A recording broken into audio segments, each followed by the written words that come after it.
Understanding In-Line Regulator, Simplified for English Learners.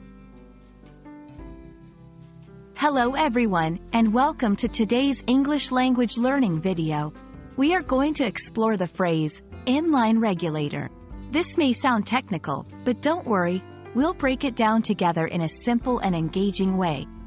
Understanding such phrases not only enriches your vocabulary but also helps in comprehending technical contexts in English. In-line refers to something that is positioned within a sequence or line, particularly in a straight line. Imagine beads strung on a thread. Each bead is in line with the others.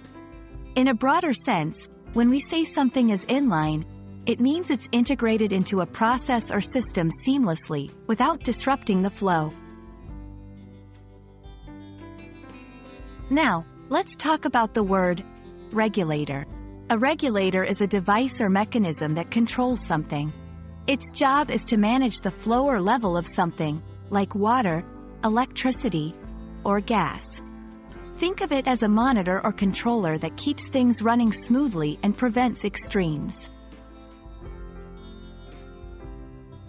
Combining these two words, in-line regulator refers to a device that controls or manages the flow of something, like gas, water, or electricity, and is integrated into the line or system where this flow happens. It's not separate but part of the whole system, ensuring efficient and balanced operation. Let's see some examples. 1. Plumbing system. In a water pipeline, an in-line regulator controls water pressure. 2.